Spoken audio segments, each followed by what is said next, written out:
Нека отворим посланието на Евангелието, прочитаването на Матей, 21 глава. Там спряхме преди известно време.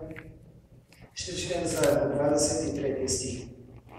Преди да започнем да четем, Матей 21 глава от 23 стих. Нека само си припомним какво направи Исус, което е записано в началото на тази глава. Защото събитията са свързани, въпросите, това, което се случи и описано днес, което ще прочетем. Когато се приближиха до Йерусалим, Исус и учениците и стигнаха до превала на Елеонския хълм, Исус възседна едно добиче, едно осле. И той влезна в Йерусалим, посрещнат от един шпалиер от двете страни на пътя, хора по надолнищите, след това на горнището, което се изкачваше към града, и всички викаха: Осанна, благословен, който е до Господното име, Осанна на Давидовия син, благословено грядущето царство на живия Господ. Деца, стари, млади, всички хвалиха, славяха Бога, пееха клонки и възхваляваха Господа, и така посрещнаха Исус. След това, какво се случи? Исус влезна в Йерусалим и не отиде никъде другаде, но отиде в Божия храм. И когато влезна там, той разпъди, разгони всички, прогони всички от тези, които купуваха, продаваха в дворовете на храма. И той ясно заяви нещо, което Божието Слово ни казва, което казва книгата на пророк Исаия: домът ми ще се нарече молитвен дом. Не го правете. Вие го направихте на разбойнически въртеп. След това дойдоха и някои слепи и куци там, в дворовете на храма, и Исус ги изцели. Всичко това той направи. И сега, чуйте какво се случи. Нека прочетем какво се случи. И когато дойде отново в храма, това се случи на следващия ден, когато дойде в храма, главните свещеници и народните старейшини дойдоха при него, като получаваше, и казаха: с каква власт правиш тези неща и кой ти е дал тази власт? А Исус в отговор им каза: ще ви задам и аз един въпрос, на който ако ми отговорите, той и аз ще ви кажа с каква власт правя тия неща. Йоанновото кръщение откъде беше? От небето ли или от човеците? И те разискваха между си, думайки: ако речем от небето, той ще ни каже: тогава защо не го повярвате? Но ако речем от човеците, боим се пък от народа, защото всички имат Йоанна за пророк. И те в отговор на Исуса казаха: не знаем. Рече им той: нито аз ви казвам с каква власт правя тези неща. Но как ви се вижда? Един човек имаше двама сина. И дойде при първият, му рече: синко, иди работи днес на лозето. А той в отговор каза: неща. Но после се разкая и отиде. Дойде при втория, комуто каза същото. И той в отговор каза: аз ще отида, господине. Но не отиде. Кой от двамата изпълни бащината си воля? Казва първия. Исус им рече: истина ви казвам, че бирниците и блудниците ви изпреварват Божието царство. Защото Йоан дойде при вас пътя на правдата и не го повярвахте. Бирниците обаче и блудниците го повярваха.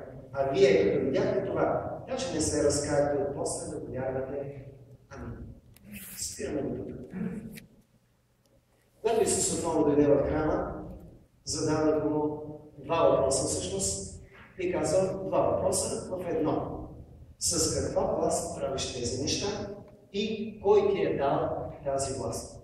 Всъщност, те го попитаха. Обърнете внимание първо на множественото число. С каква власт ти правиш тези неща? Кои?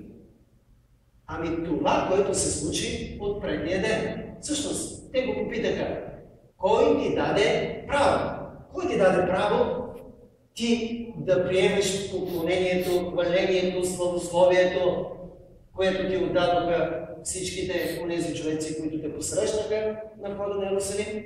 Кой те даде право ти да го приемеш? Това поклонение все едно, че си нещо повече от човек.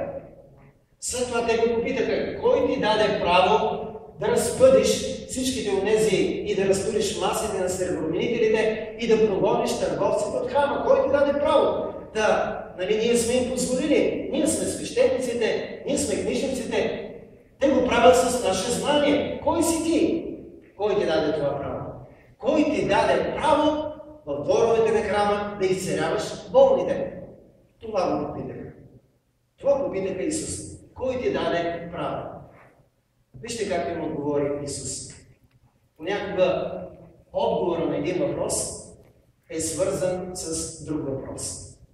Не знам дали използвате този модел, но често пъти ние можем така да разговаряме с хората, особено когато някой се обхожда като враг, като неприятел или такъв, който не приема или критикува Божието царство, църквата, Бог, вяра. Преди да му отговориш, може да му зададеш въпрос.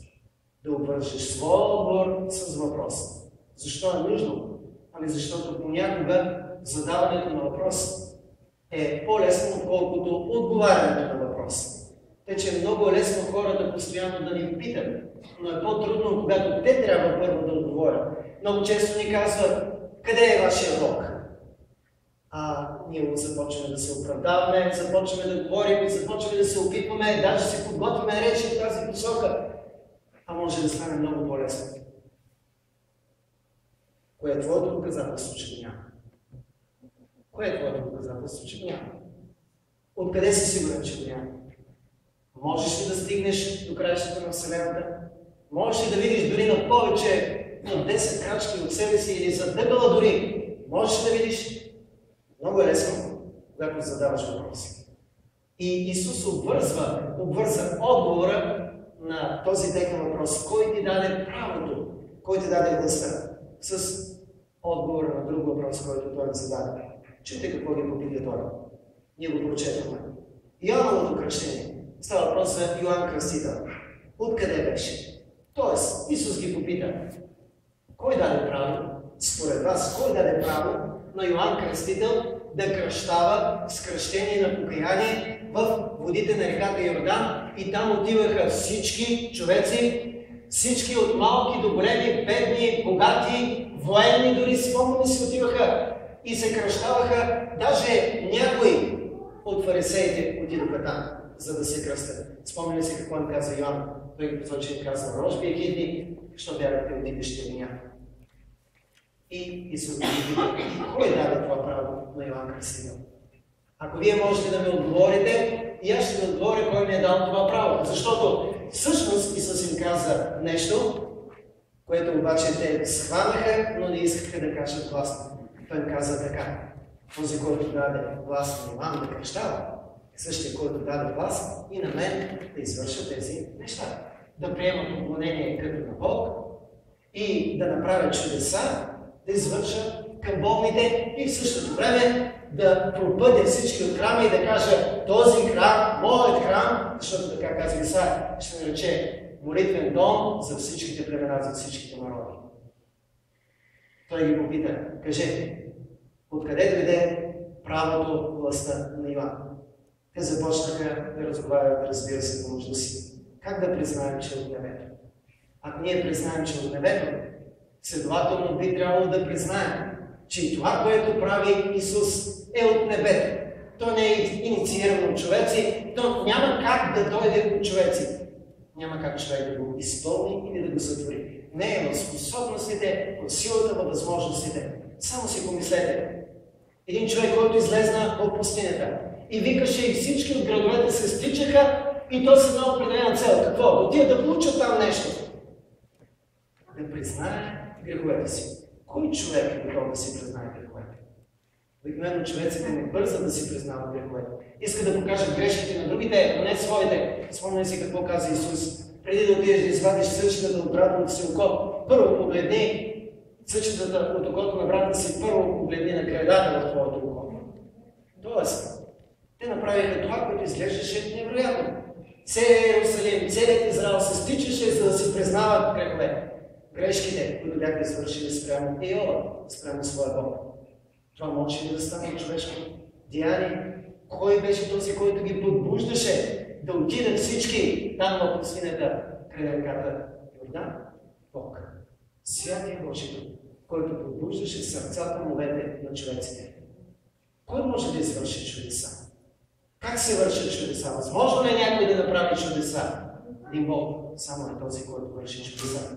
Тъй, че същия, който изпрати Иван, беше същия, който изпрати Исус. Но обърнете внимание, те не искаха да го потвърдят.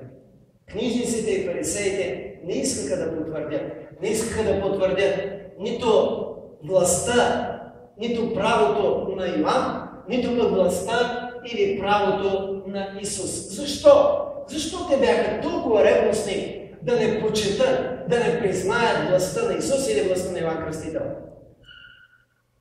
Защото искаха тази власт за себе си.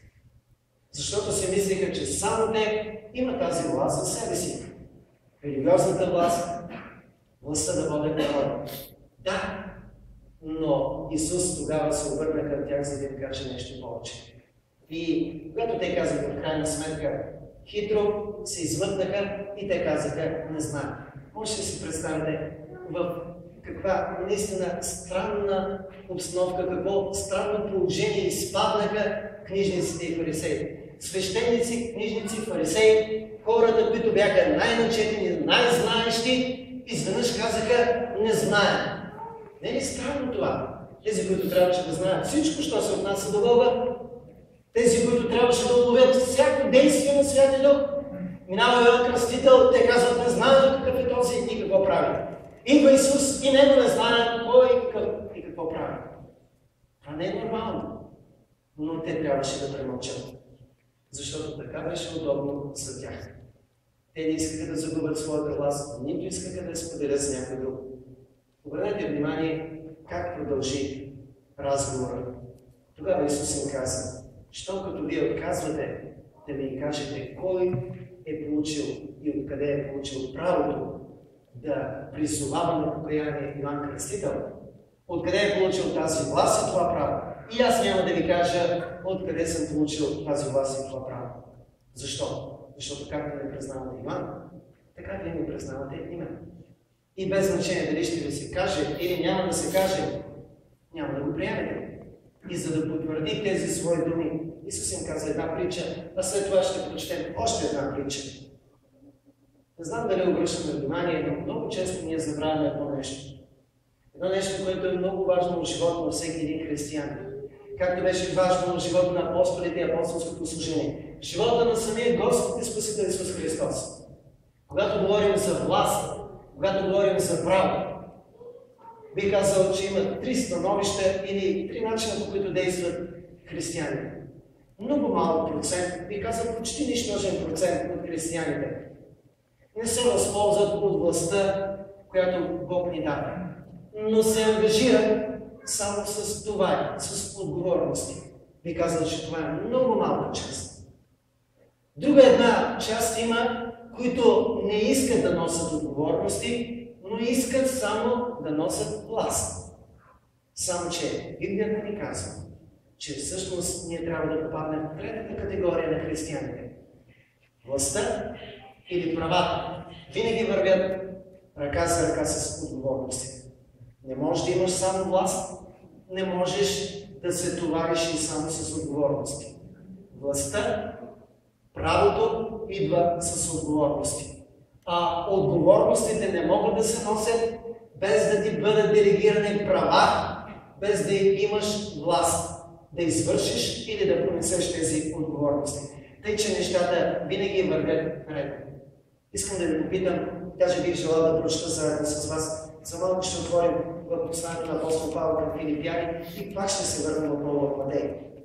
Обърнете внимание, Филипяни, нека да отворим втората глава.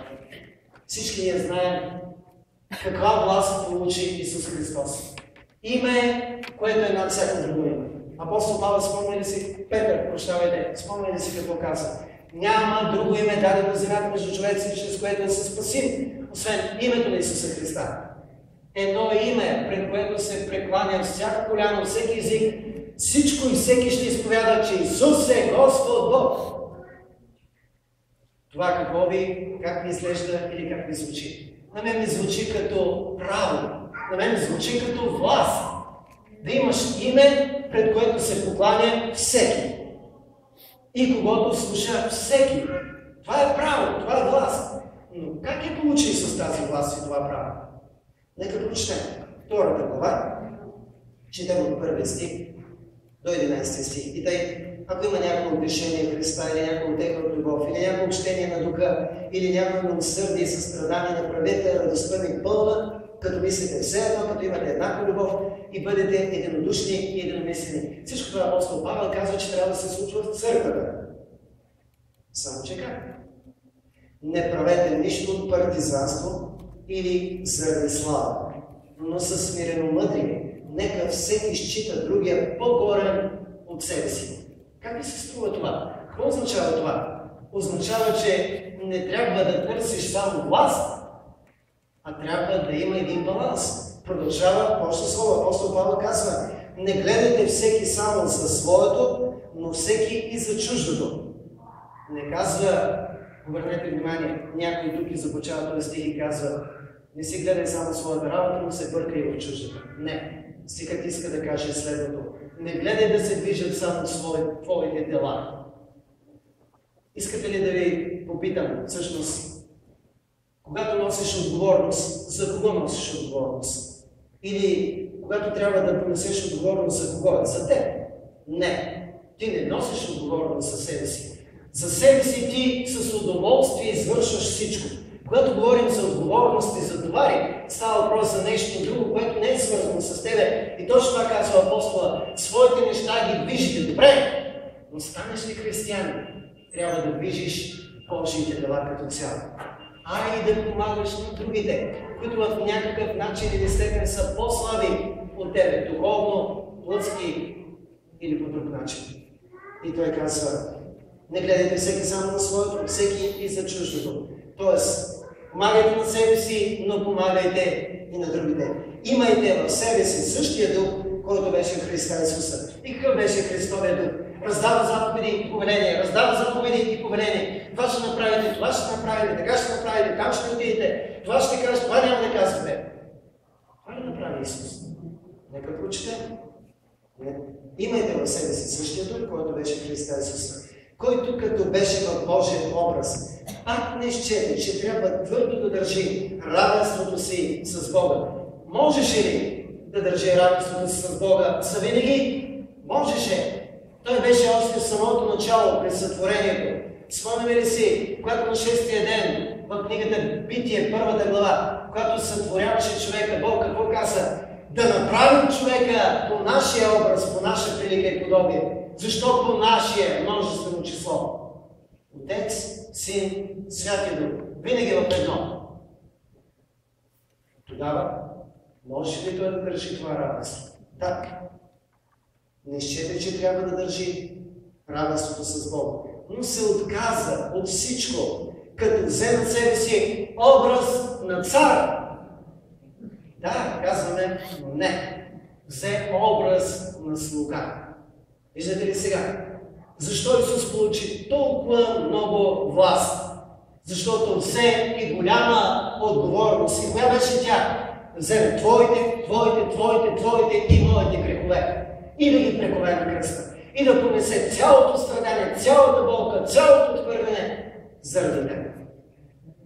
Голяма отговорност и получи огромна власт. Като взе на себе си образ на слуга, стана подобен на човеците и като се намери в човешки образ, смири себе си, стана послушен до смърт, даже смърт на кръст. Затова и Бог го превъзвиши и му подари име, което е над всяко друго име, така, защото в Исусовото име да се поклони всяко коляно от небесните, земните и подземните същества. И всеки език да изповяда какво? Кой е Господ? Исус Христос, че е Господ. За слава на Бога Отца. Амин. Връщаме се отново в текста. Исус ги попита: ако можете да ми отговорите, кой даде правата на Йоан Кръстител, правото да кръщава, ще ви кажа кой даде на мен това право. Те отклониха отговора на въпроса и казаха: не знаем. Тогава Исус им каза една притча. Един човек имаше двама сина. Трябваше да се свърши работа. Работата беше на лозето. Не знам някой от вас е работил да е на лозе, но всъщност бих казал, където да работиш на полето, работата не е лек. Защо? Ами защото е на открито, защото през лятото е горещо, ако трябва да свършиш нещо в друг сезон, пък е студено, и защо си зависи в атмосферните условия. Този човек имаше двама сина.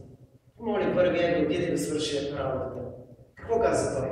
Първият син каза, не искам. След това бащата се обърна към втория си син. Какво каза той? Искам, ще отида. Но с течение на времето се случиха две различни неща. Първият, който каза не искам, започна да разсъждава. Нали трябва да изпълня Словото Божие, защото ние знаем, че Исус говореше на Божия народ. Спомняме ли си една от заповедите на закона? Коя беше? Коя беше първата заповед, как се отнасяше до човеци? Почитай баща си и майка си. Защо? За да не те бие, да не те накаже, да не те изгонят от къщи. Ако искаш да имаш дълъг живот, ако искаш да бъдеш благословен, почитай земните си родители. Защото в Новия Завет казва, че ако ти не се научиш да почиташ земните си родители, няма как да се научиш да почиташ небесния си баща. Ако ти не можеш да почиташ онзи, който виждаш, няма как да можеш да се научиш да почиташ онзи, който не виждаш. И разсъждавайки най-вероятно в тази област, след известно време той стана, отиде и свърши работата, която първоначално беше отказана. Докато втория син, още когато бащата го моли, той побърза и каза, аз ще отида, господине. Всъщност той прояви голямо желание. Но питам ви, направи ли нещо? Дали знаете, има една такава поговорка в български език. Лозето не ще само молитва. Но и какво иска? Иска все пак и работа. Защото само с молитва не става. Ако не го подрежеш, ако не го прекопаеш, ако не го полежиш и там вършиш, не знам още какви неща се извършват точно, може би някой знае повече. Ако не ги свършиш тези работи с ръцете си, някой не ги направи, само с молитва, никакъв плод няма да събереш крайна сметка. Правете го, маме, обаче вторият син, въпреки че изяви желание, не отиде и реално не направи нищо. И тогава Исус зададе въпрос. Кой от двамата, 31 стих, изпълни Божията си воля? Този път се хванаха. Свещениците, книжниците, фарисеи се уводиха. Те казаха, ами разбира се, онзи, който изпълни Божията си воля. Разбираме ли сега, защо Исус получи тази власт? Исус всъщност им даде точно в този момент отговор. Защо на мен ми се даде тази власт? Ами защото изпълних волята на онзи, който ни изпратил от небето. Спомняте ли си Йоан 17 глава, онази така наречена първосвещеническа молитва на Исус? Какво казваше Исус? Отче, ти ги предаде в моите ръце, аз ги опазих всички, за да бъдат пак твои. Отче, аз за тях се моля. Отче, аз изпълних твоята воля, предадах им твоето слово. Отче, аз изпълних твоята воля. Отче. Това е целият мотив. Това е водещата книжка в 17 глава. Аз изпълних волята на Отец. И поради тази причина. Вижте, всъщност Бог на всеки един от нас ни дава възможност. Това беше дадено като възможност и на книжниците, свещениците и фарисеите. Бог никого не е ощетил. Чуйте, никой не е ощетен на земята, за да не получи власт от небето. Но преди да получи тази власт, той трябва да се подчини на Божията воля. Трябва да изпълниш, да си готов, да понесеш дадени отговорности пред Бога.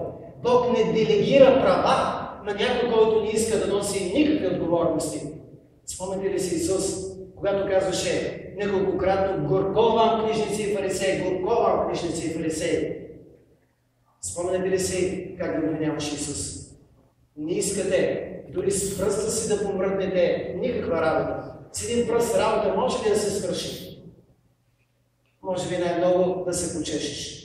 Но иначе нищо не можеш да свършиш. Казва, с пръст не искате да свършите никаква работа, но натоварвате останалите хора с много отговорности. Не можеш да получиш права, не можеш да получиш власт, ако не носиш това.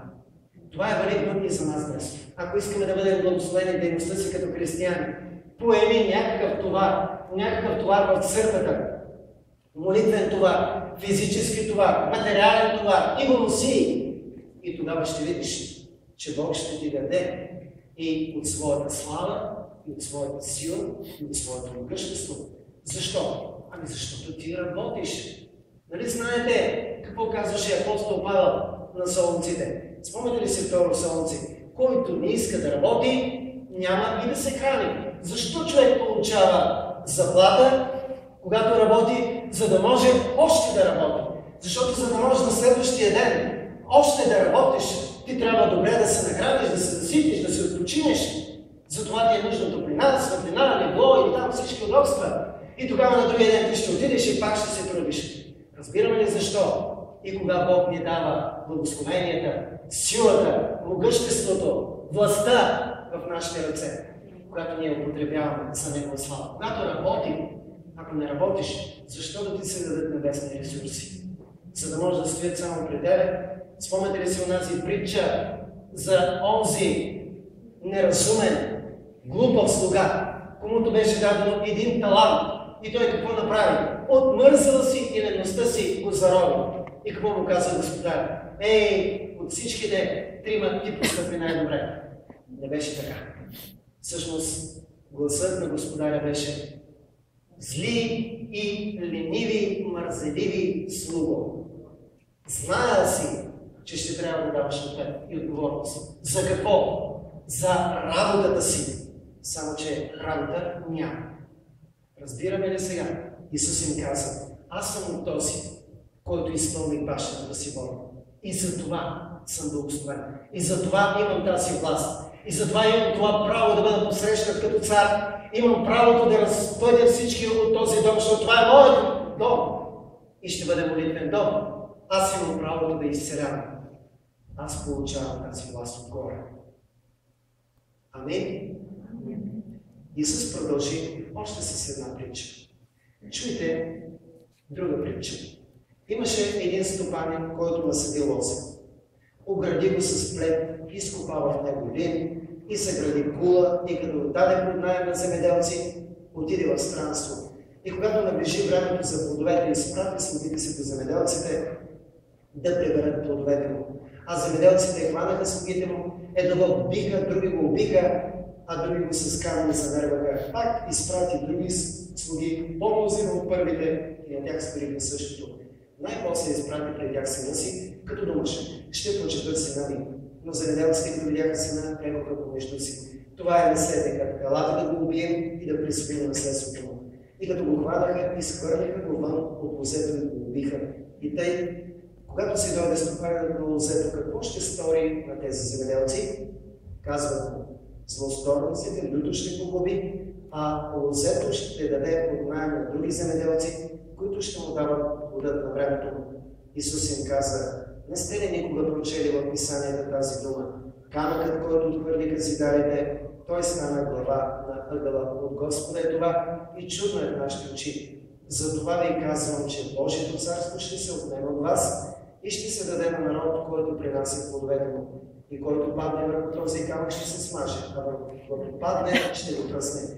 И главните свещеници и фарисеите, като чуха притчите му, виждате ли, много добре схванаха, разбраха, т.е. през цялото време те знаеха отговорите, но не искаха да ги дадат, защото това означаваше да признаят властта на Божия Син. И главните свещеници и фарисеите, като чуха притчите му, разбраха, че за тях говори, но когато поискаха да го хванат, побояха се от народа, понеже те го считаха за пророк. Амин. Другата притча.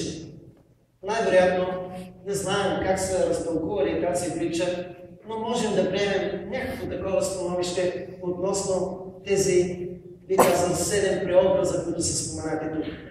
Исус им говореше за един стопан. Исус им говори за едно лозе. Исус им говори за плет. Исус им говореше за лин. Исус им говореше за кула. Исус им говореше, че беше дадено всичко това от наем. Обърнете внимание сега. 6 неща. 6 преобраза. Имаше един стопанин. Логично, кой е стопанин? Между другото, аз съм се отбелязал в Исаия 5 глава от 1 до 7 стих се говори за Израел и за Бог, като взаимоотношенията между един стопанин и едно лозе, което той притежаваше. Нещо подобно виждаме и в 15 глава на Евангелието от Йоан. Спомняме си Исус какво каза: аз съм лозата, вие сте земеделците. Не, вие сте пръчките, а отец ми е земеделецът. Тъй, че можем да приемем, че този стопанен е Йова. Те вярваха в Йова. След това той насади лозе. Кое е лозе? Израел. Защо с плет го обградил? Кой е плета? Нали знаете плета за какво служи? Да не пусне врагове да влезнат вътре. Кой е нашият плет, за да не влезе греха в нас? Кой е нашият плет? Ето го. Словото на Бога. Може би да кажем Моисеевият закон. Те бързо присмятаха. Вижте, книжниците, фарисеите слушаха и разбраха много добре.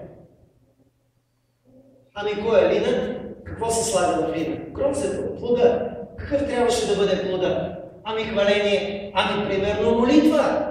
Само че вместо молитва, Божия дом какво имаше? Имаше търговия. Молитва, поклонение, жертвоприношение, служене на живия Бог, на истинния Бог. Плодове на правда нямаше ли? Какво да кажем за кулата? Кой е кулата или какво представлява кулата? Нали знаете какво е кулата? Едно място, откъдето се наблюдава. Тоест, някакво издигнато място, може би колове с платформа отгоре и там се качва падара, този, който охранява лозето и наблюдава отдалеч, ако някой се опита да влезе между редовете или да прескочи греха. Бог е този, който ни наблюдава. Йова е този, който наблюдава Израел. Наблюдава го, за да коригира всичко, което се случва в народа на Израел. След това, следващото казва, че го даде под наем. Това беше жесток удар право на сърцето на книжниците и фарисеите. Много хора си мислят, много хора мечтаят, много хора си въобразяват, че силата, благословението, помазанието, Святия Дух, властта може да си ги имаме само за нас. Те са ни предадени. Те са ни предадени. Властта е на Бога. Тя е Негова. На нас ни е дадено да ползваме тази власт.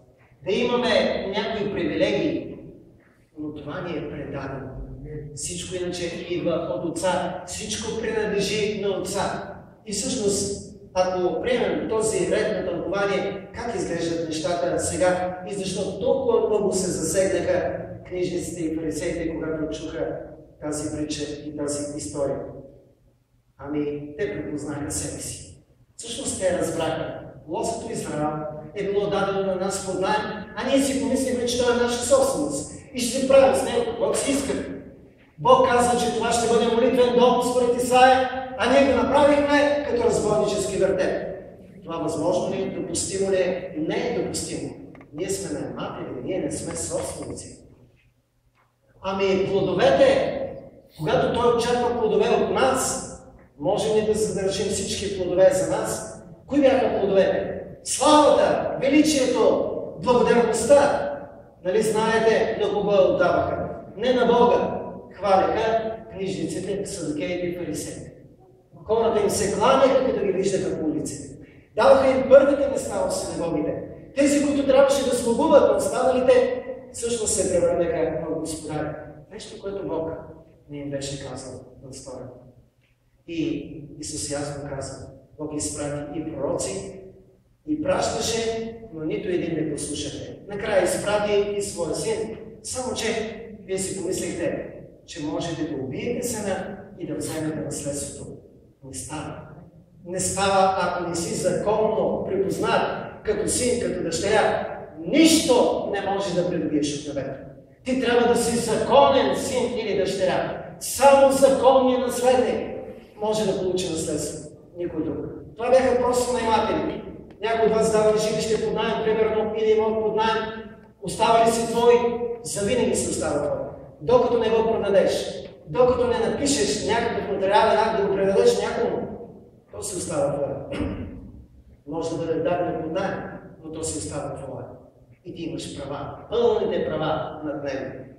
Всъщност, Исус им каза, правата са мои, а вие трябваше само да ми служите и да служите на небесния баща. Само че ни прочетохме според първата притча. Вие поискахте за себе си само властта, но не и да носите отговорностите в тази нация. Всъщност, оставихте отговорността пак в ръцете на Бога. Това не беше редно. Исус затова им каза: аз получих властта, за да възстановя всичко както е. Отец да има цялата благодарност, слава и хваление и власт да получи само онзи, който е впрегнат да служи на царството на живия истинния Бог. Амин. Исус им каза един цитат от 118 Слово, това е 22-23 стих. Камъкът, който отхвърлиха цигарите, той стана глава на ъгъла. Това е от Господа, чудно е в нашите очи. Затова ви казвам: Божието царство ще се отнеме от вас, ще се даде на народ, който принася плодовете. Чуйте, Бог винаги се движи. Бог не спира да се движи от своята слава, своето могъщество. И ако някой не отдава дължимата почет, слава и дължимите плодове, Бог взема своето си, независимо дали ти искаш или не искаш, и го дава някому други, който е готов какво да направи, да принесе плодове, който е готов да вземе не само властта, но да се впрегне в пълната отговорност. Каква отговорност има днес? Спомните ли си Исус какво казваше петата глава на Матей? Вие сте виделината на света. Огождаме ли се като светилници или се огождаме като нещо различно? Ако ти не светиш в този свят, значи Бог има пълното право да спре маслото, което тече към твоя светилник. Нали има логика? Разбира се, че има логика. Ако ти не светиш, защо Бог да налива масло още? Ако ти светиш, Бог ще долива и ще долива и ще долива. И така ще бъде пред целите живот. Така ще бъде пред целите живот на църквата, на служението ни. Само, че трябва да изпълним това. Ето това е, което днес трябва да запомним. Власт и отговорност. Те върват ръка за ръка. Не може да получиш само едното. Ти трябва да вземеш и тебе. Точно както направи Божия син. Това е примерът на Исус. Аз имам примерът на Исус и ти имаш примерът на Исус. Само трябва да приемем и да го последваме. И ще имаме и същите резултати. Бог да ни благослови. И когато фарисеите чуха това, ние виждаме, толкова се разгневиха, че искаха отново да хванат Исус и да отнемат неговия живот. Точно буквално както точно ни каза в самата притча за овцето, стопанина и неговия наследник. Слава на Бога обаче, нито Словото, нито властта му, нито могъществото му, нито неговата личност могат да бъдат унищожени. Горко на този, който би се изправил срещу Бога. Но ако приемем да послушим на Бога, ние ще бъдем изобилно, щедро възнаградени за смирението си и за служението си. Нека такива да бъдем и като църква ние от името на Отче, благодарим ти, че ти ни даваш едно добро напътствие, един добър съвет отново, чрез личността и примера на нашия Господ и Спасител, който не счете себе си за равен, но взе образа на слуга. Господи, ти си нуждаеш от повече слуги, господари в този свят, безброй, много, не истински, но такива, които искат да господаруват. Но ние искаме и трябва да се научим да слугуваме и да служим на Словото на Твоята благодат и на Твоето царство. Нека такива да бъдете светиите, да бъдем всички дни тогава.